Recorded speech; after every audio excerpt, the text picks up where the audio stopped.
our Good Friday evening service. On Monday, Thursday, we dispersed this place in silence. Now, as if awaiting our return, the silence receives us and invites us more deeply into this empty room.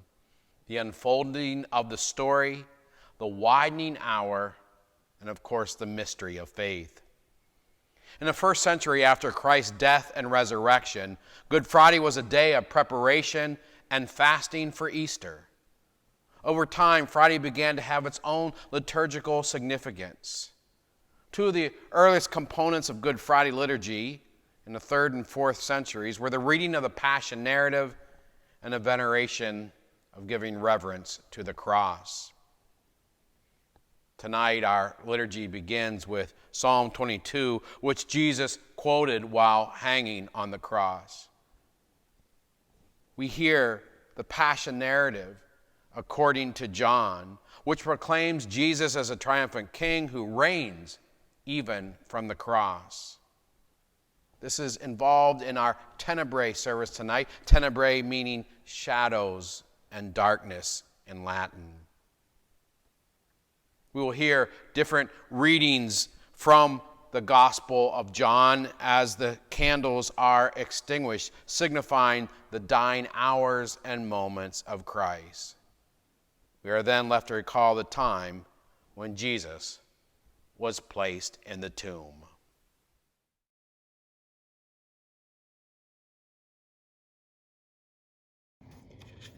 My God, why have you forsaken me?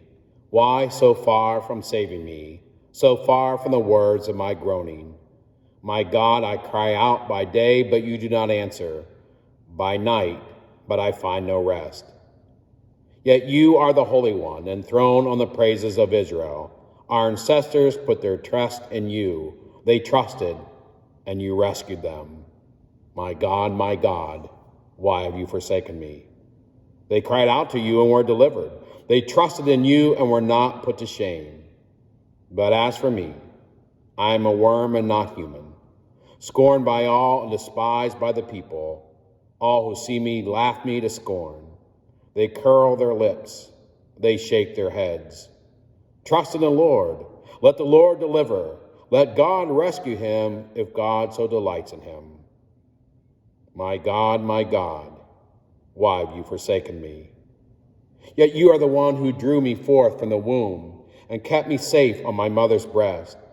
I have been entrusted to you ever since I was born. You were my God when I was still in my mother's womb. Be not far from me, for trouble is near, and there is no one to help. Many young bulls encircle me. Strong bulls of Bashan surround me. My God, why have you forsaken me? They open wide their jaws at me, like a slashing and roaring lion. I am poured out like water. All my bones are out of joint. My heart within my breast is melting wax. My God, why have you forsaken me? My strength is dried up like a potsherd. My tongue sticks to the roof of my mouth, and you laid me in the dust of death.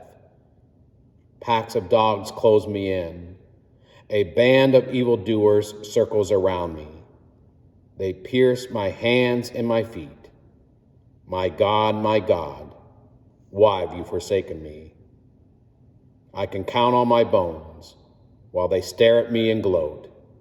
They divide my garments among them for my clothing. They cast lots. My God, why have you forsaken me?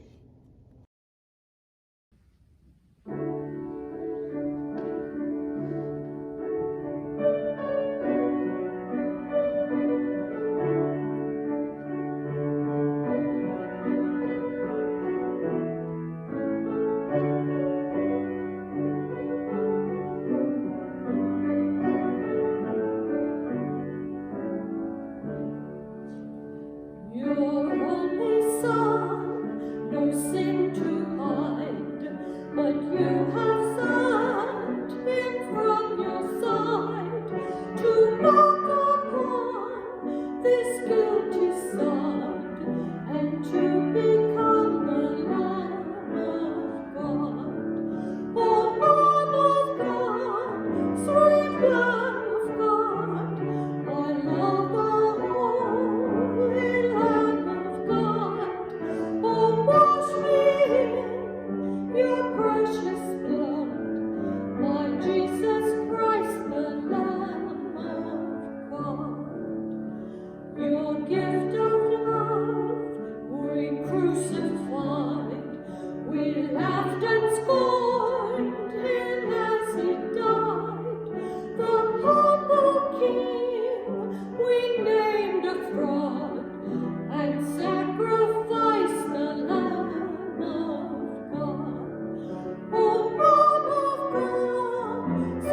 The shadow of betrayal.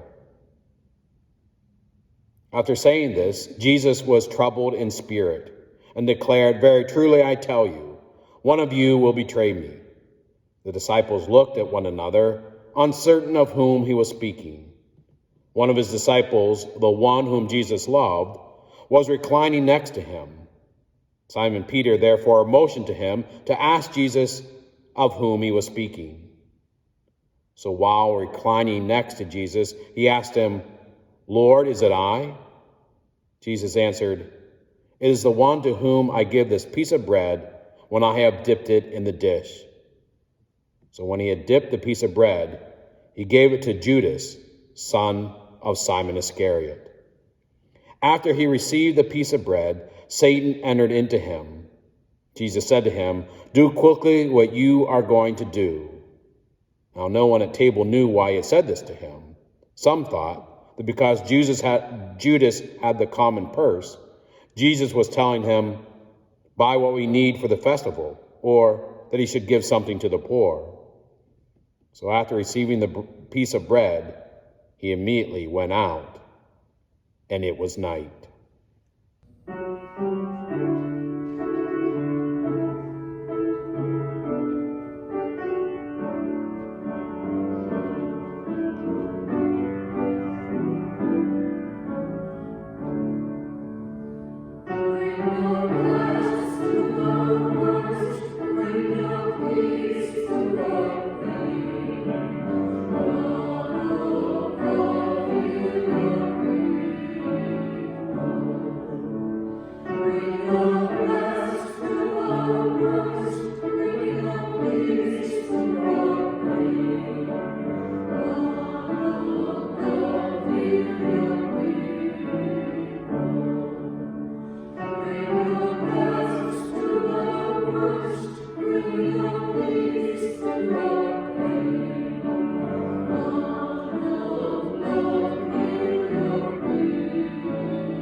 The shadow of arrest.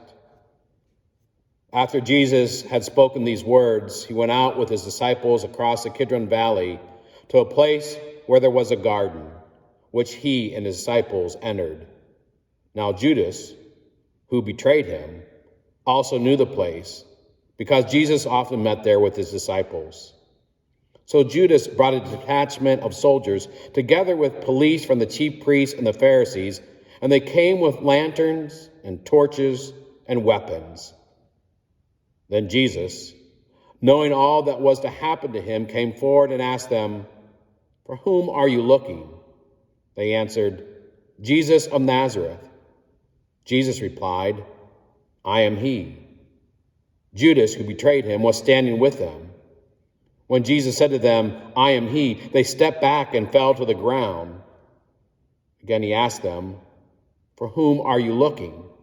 And they said, "Jesus of Nazareth." Jesus answered, "I told you that I am he. So if you are looking for me, let these men go." This was to fulfill the word that he had spoken. I did not lose a single one of those whom you gave me." Then Simon Peter, who had a sword, drew it, struck the high priest's slave, and cut off his right ear. The slave's name was Malchus. Jesus said to Peter, "Put your sword back into its sheath. Am I not to drink the cup that the Father has given me?" So the soldiers, their officer, and the Jewish police arrested Jesus and bound him. First, they took him to Annas, who was the father-in-law of Caiaphas, the high priest that year. Caiaphas was the one who advised the Jews that it was better to have one person die for the people.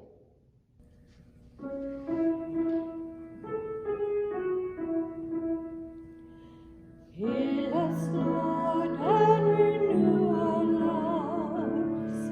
Heal us, Lord, and renew our lives. Heal us, Lord, and renew our lives. Heal us, Lord, and renew our lives.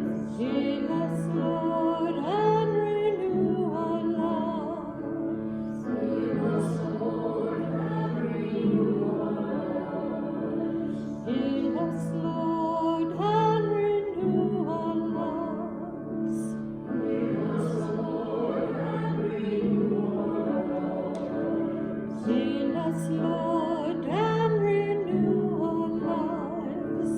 Heal us, Lord, and renew our lives. Heal us, Lord, and renew our lives.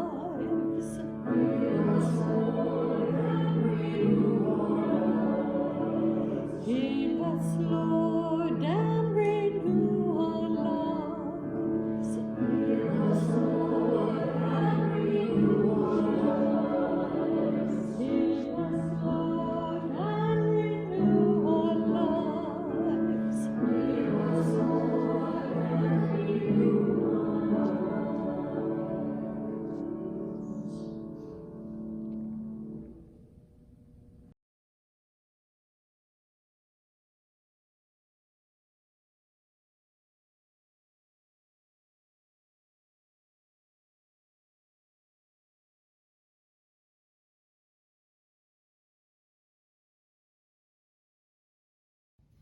The shadow of desertion. Simon Peter and another disciple followed Jesus. Since that disciple was known to the high priest, he went with Jesus into the courtyard of the high priest, but Peter was standing outside at the gate. So the other disciple, who was known to the high priest, went out, spoke to the woman who guarded the gate, and brought Peter in. The woman said to Peter, "You are not also one of this man's disciples, are you?" He said, "I am not." Now the slaves and the police made a charcoal fire because it was cold, and they were standing around it warming themselves. Peter also was standing with them and warming himself. Then the high priest questioned Jesus about his disciples and about his teaching. Jesus answered, "I have spoken openly to the world. I have always taught in synagogues and in the temple where all the Jews come together. I have said nothing in secret. Why do you ask me? Ask those who heard what I said to them. They know what I said." When he had said this, one of the police standing nearby struck the face of Jesus, saying, "Is that how you answer the high priest?" Jesus answered, "If I have spoken wrongly, testify to the wrong. But if I have spoken rightly, why did you strike me?" Then Annas sent him bound to Caiaphas, the high priest. Now Simon Peter was standing and warming himself. They asked him, "You are not also one of his disciples, are you?"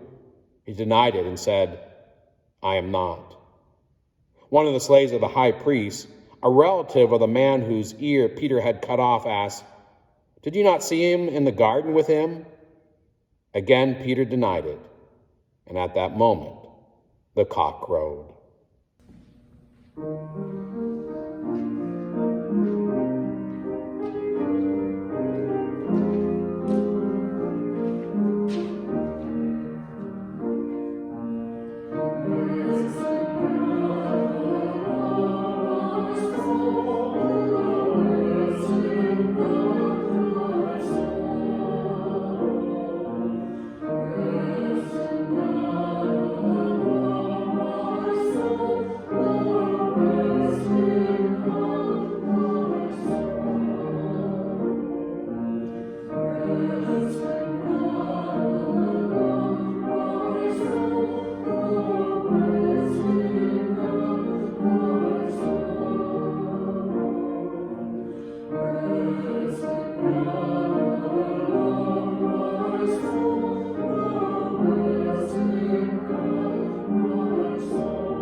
The shadow of accusation. Then they took Jesus from Caiaphas to Pilate's headquarters. It was early in the morning. They themselves did not enter the headquarters so as to avoid ritual defilement and to be able to eat the Passover. So Pilate went out to them and said, "What accusation do you bring against this man?" They answered, "If this man were not a criminal, we would not have handed him over to you." Pilate said to them, "Take him yourselves and judge him according to your law." The Jews replied, "We are not permitted to put anyone to death." This was to fulfill what Jesus had said when he had indicated the kind of death he was to die. Then Pilate entered the headquarters again, summoned Jesus, and asked him, "Are you the king of the Jews?" Jesus answered, "Do you ask this on your own, or did others tell you about me?" Pilate replied, "I am not a Jew, am I? Your own nation and the chief priests have handed you over to me. What have you done?" Jesus answered, "My kingdom is not from this world. If my kingdom were from this world, my followers would be fighting to keep me from being handed over to the Jews. But as it is, my kingdom is not from here." Pilate asked him, "So you are a king?" Jesus answered, "You say that I am a king. For this I was born, and for this I came into the world, to testify to the truth. Everyone who belongs to the truth listens to my voice." Pilate asked him, "What is truth?" After he said this, he went out to the Jews again and told them, "I find no case against him. But you have a custom that I release someone for you at the Passover. Do you want me to release for you the king of the Jews?" They shouted in reply, "Not this man, but Barabbas." Now, Barabbas was a bandit.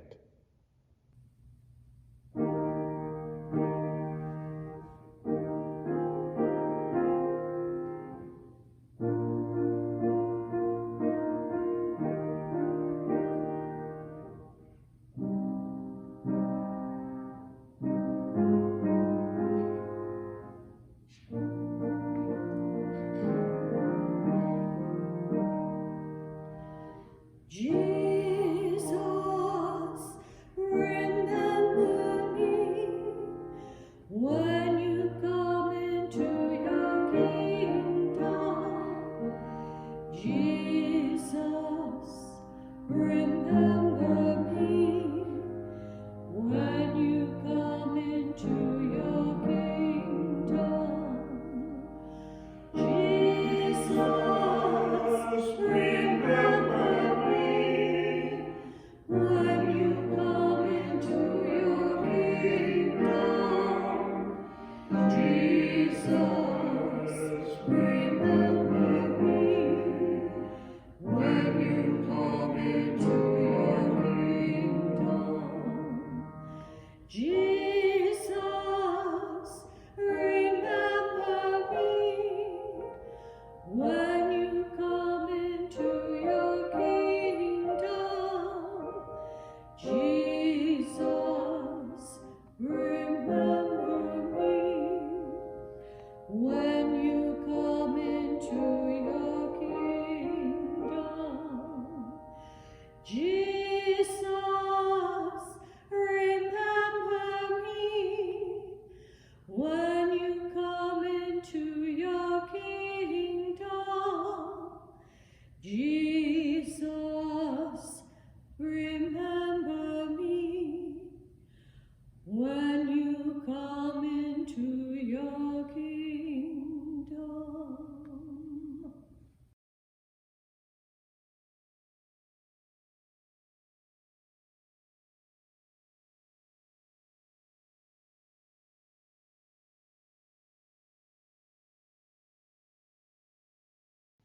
The shadow of crucifixion. Then Pilate took Jesus and had him flogged. And the soldiers wove a crown of thorns and put it on his head, and they dressed him in a purple robe. They kept coming up to him and saying, "Hail, King of the Jews," and striking him on the face. Pilate went out again and said to them, "Look, I am bringing him out to you to let you know that I find no case against him." So Jesus went out wearing the crown of thorns and the purple robe. Pilate said to them, "Here is the man." When the chief priests and the police saw him, they shouted, "Crucify him! Crucify him!" Pilate said to them, "Take him yourselves and crucify him. I find no case against him." The Jews answered him, "We have a law, and according to that law he ought to die because he has claimed to be the Son of God."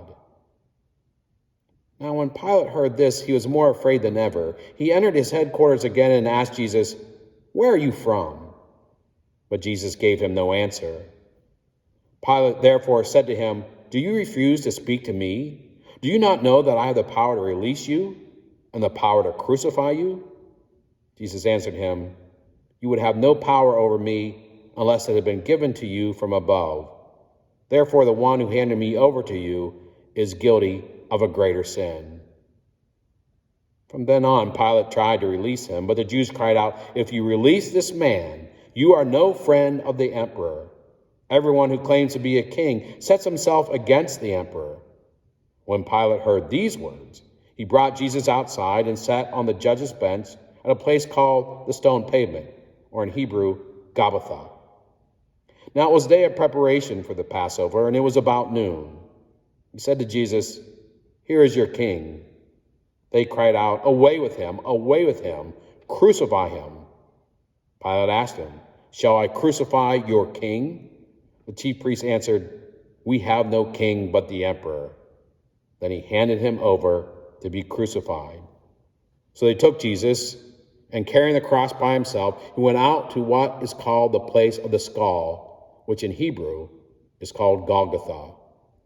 There they crucified him, and with him two others, one on either side, with Jesus between them.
The shadow of death.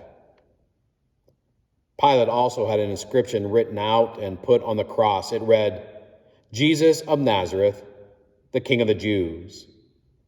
Many of the Jews read this inscription because the place where Jesus was crucified was near the city, and it was written in Hebrew, in Latin, and in Greek. Then the chief priests of the Jews said to Pilate, "Do not write the King of the Jews, but this man said, 'I am the King of the Jews.'" Pilate answered, "What I have written, I have written." When the soldiers who had crucified Jesus, they took his clothes and divided them into 4 parts, one for each soldier. They also took his tunic. Now the tunic was seamless, woven in one piece from the top. So they said to one another, "Let us not tear it, but cast lots for it to see who will get it." This was to fulfill what the scripture says, "They divided my clothes among themselves, and for my clothing they cast lots." And that is what the soldiers did. Meanwhile, standing near the cross of Jesus were his mother and his mother's sister, Mary the wife of Clopas, and Mary Magdalene. When Jesus saw his mother and the disciple whom he loved standing beside her, he said to his mother, "Woman, here is your son." Then he said to the disciple, "Here is your mother." And from that hour, the disciple took her into his own home.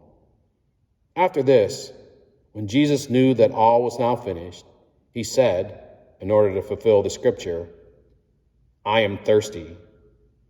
A jar full of sour wine was standing there, so they put a sponge full of the wine on a branch of hyssop and held it to his mouth.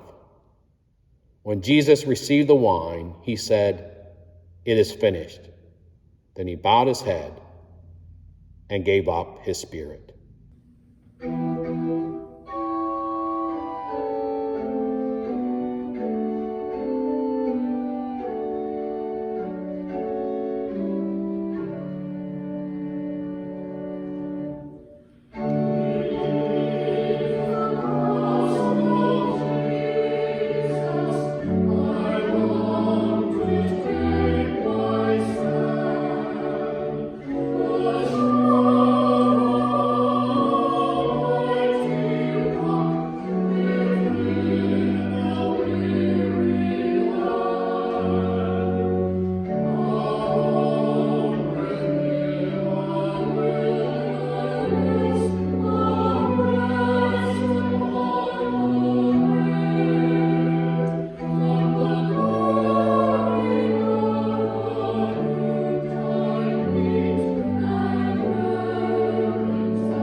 The shadow of burial. Since it was the day of preparation, the Jews did not want the bodies left on the cross during the Sabbath, especially because that Sabbath was a day of great solemnity. So they asked Pilate to have the legs of the crucified men broken and the bodies removed. Then the soldiers came and broke the legs of the first and of the other who had been crucified with him.